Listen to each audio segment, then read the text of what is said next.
இந்த வாரம் தடைப்பட்ட பணம் கைக்கு கிடைக்கும். எதிலும் தயக்கமோ, பயமோ இல்லாமல் ஈடுபட்டு வெற்றி காண்பீர்கள். அவசர முடிவுகளை எடுப்பதை தவிர்ப்பது நல்லது. விரும்பத்தகாத ஆசைகள் உண்டாகலாம். வீடு, மனை, நிலம், வாகனம் போன்ற சொத்துக்களில் எடுக்கும் முயற்சிகள் வெற்றி கிடைக்கும்.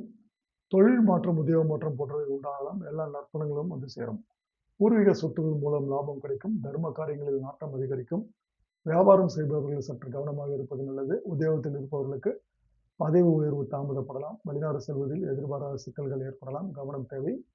ஆப்போசிட் செக்ஸ் அவர்களிடம் பழகும் பொழுது எச்சரிக்கை அவசியம். கணவன் மனைவிக்கு இடையே அடிக்கடி வாக்குவாதங்கள் உண்டாகலாம்.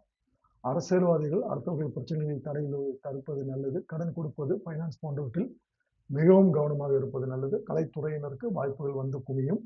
பெண்கள் இந்த மாதம் எதிலும் மிகவும் கவனமாக செயல்படுவது நல்லது. மாணவர்கள் படிப்பில் கவனம் செலுத்துவது அவசியம். விளையாட்டுகளில் ஈடுபடும் பொழுது கவனமாக இருக்க வேண்டும். கார்த்திகை 2, 3, 4 பாதங்கள். இந்த வாரம் கணவன் மனைவிக்கிடையே நெருக்கங்கள் அதிகரிக்கும். குடும்பத்தில் குதூகலம் உண்டாகும். வாகனம் வாங்கும் அல்லது புதுப்பிக்கும் பணியில் ஈடுபடுவீர்கள். பயணங்கள் மூலம் சாதகமான பலன்கள் கிடைக்கும்.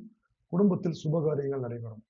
ரோகிணி, இந்த வாரம் உங்களது வார்த்தைகளுக்கு மதிப்பு கூடும். தொலைதூர தகவல்கள் நல தகவல்களாக வரும். எதிர்பார்த்த பணம் வரும் வாய்ப்பு உள்ளது. திறமை அதிகரிக்கும். உங்களது செயல்களுக்கு பாராட்டு கிடைக்கும். மனதில் தைரியம் கூடும். மிருகசீரிடம் 1, 2 பாதங்கள்.